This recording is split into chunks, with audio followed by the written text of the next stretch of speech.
നമസ്കാരം.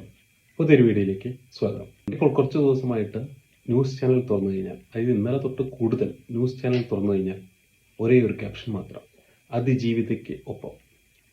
ഇത്രയും അധികം അതിജീവിതയെ സ്നേഹിക്കുന്ന ഈ ഒരു ടി വി ചാനൽക്കാർ എന്തുകൊണ്ട് ഇവരുടെ ഒരു പ്രോഗ്രാമിനും ഒരു ഇനാഗുറേഷനോ അല്ലെങ്കിൽ ഇവരുടെ എന്തെങ്കിലും ചാനലിൻ്റെ പുതിയതായിട്ട് എന്തെങ്കിലും തുടങ്ങുമ്പോൾ ഇനാഗുറേഷനോ അല്ലെങ്കിൽ എന്തെങ്കിലും അവാർഡ് നൈറ്റിനോ ഒന്നിനും ഈ അതിജീവിതയെ വിളിച്ചതായിട്ട് കണ്ടിട്ടില്ല? എന്തെങ്കിലും വിധി വരുന്ന സമയത്ത് മാത്രം അതിജീവിതയ്ക്കൊപ്പം എന്ന് പറഞ്ഞ് ഒരു ക്യാപ്ഷൻ ഇട്ട് കഴിഞ്ഞാൽ അവരെ സപ്പോർട്ട് ചെയ്യുന്നുവെന്ന് എനിക്ക് തോന്നുന്നില്ല. 2017 ഈ ഒരു സംഭവം നടന്നതിന് ശേഷം എത്ര സിനിമയിൽ അവർ അഭിനയിച്ചു, എത്ര സിനിമയിൽ ഈ പ്രേക്ഷകർ സപ്പോർട്ട് ചെയ്തു? ഒരിക്കലും ആരും അതിജീവിതയ്ക്കൊപ്പമില്ല. ഇങ്ങനെ എന്തെങ്കിലും ഒരു ന്യൂസ് വരുമ്പോൾ മാത്രം #അതിജീവിതയ്ക്കൊപ്പം എന്ന് അടിക്കുന്നതാണ് നമ്മുടെ കേരളം. ഈ 2-3 ദിവസമായിട്ട് കേൾക്കുന്ന ഒരു പേരാണ് ദിലീപ് കുറ്റക്കാരൻ. നിങ്ങൾ സിനിമയിൽ കണ്ടിട്ടുണ്ട്. സിനിമയിൽ ആദ്യം നായകനെ അടിച്ച് താഴ്ത്തി നായകനെ അധപ്പതിക്കും. അതിനുശേഷം നായകന്റെ ഉയർത്തെഴുന്നേൽപ്പാണ്. എനിക്ക് ദിലീപ് എന്ന വ്യക്തിയെ ഒട്ടും ഇഷ്ടമല്ല. പക്ഷേ ഇപ്പോൾ ചാനൽക്കാർ ചെയ്യുന്ന അതാണ്. നായകനെ അവരെ അതടിച്ച് തരം താത്തുന്നു. എന്നിട്ട് ഇന്ന് വിധി എന്താണെന്ന് ഈ ചാനൽ ചർച്ചയിലൂടെ മനസ്സിലായി.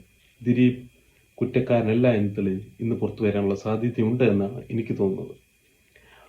ഇതിലൂടെ ദിലീപ് എന്നൊരു നടൻ മലയാള സിനിമയിലേക്ക് വീണ്ടും തിരിച്ചു വരികയും ഈ വിധിക്ക് ശേഷം ദിലീപ് വളരെ പണ്ടത്തെ ജനപ്രീതി നേടാനുള്ള ഒരു വർക്കായിട്ടാണ് എനിക്ക് തോന്നുന്നത്.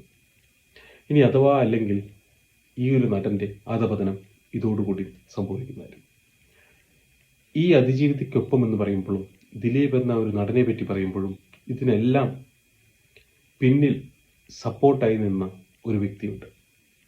ഇപ്പോൾ ഈ ലോകത്തില്ലാത്ത PT തോമസ് എന്ന PT, നമ്മുടെ തൃക്കാക്കര MLA ആയിരുന്ന PT തോമസ്, ഇപ്പോൾ അദ്ദേഹമില്ല. ഉമാ തോമസിൻ്റെ ഹസ്ബൻഡ്. പുള്ളിക്കാരൻ ഈ ഒരു കേസ് പോലീസിനെ അറിയിച്ചതുകൊണ്ടോ അല്ലെങ്കിൽ പുള്ളിക്കാരൻ ആ ഒരു സമയത്ത് കറക്റ്റ് ആക്ഷൻ എടുത്തത് കൊണ്ടുമാണ് പ്രമുഖൻ വരെ പിടിയിലായത്. അതുകൊണ്ട് ഈ ഒരു ദിവസം PT തോമസിനെ ഓർക്കുന്നു. PT തോമസ് ഇല്ലായിരുന്നെങ്കിൽ ഈ ഒരു കേസ് തന്നെ നിലനിൽക്കില്ലായിരുന്നു. അതുകൊണ്ട് അതിജീവിതയ്ക്ക് നീതി ലഭിക്കുമ്പോൾ നമ്മൾ ഒരിക്കലും PT മറക്കരുത്. കറക്റ്റ് എന്താണ് വിധി എന്നറിയാതെ ആരും ഒന്നും പറയരുത്. കാരണം ചാനൽക്കാർ പരമാവധി തുടക്കത്തിൽ ഫേക്ക് ന്യൂസ് കൊടുക്കുന്നതായിരിക്കും. ഞാൻ മുമ്പും പറഞ്ഞിട്ടുണ്ട്, 24 ന്യൂസിൽ നടന്ന സംഭവങ്ങളെല്ലാം രാഹുൽ മാങ്കൂട്ടത്തിൽ അറസ്റ്റായി എന്നുവരെ അവർ കൊടുത്തിട്ടുള്ളത്. അതുകൊണ്ട് കറക്റ്റ് ന്യൂസ് കേൾക്കാതെ നിങ്ങളൊന്നും ചെയ്യരുത്. നന്ദി, നമസ്കാരം.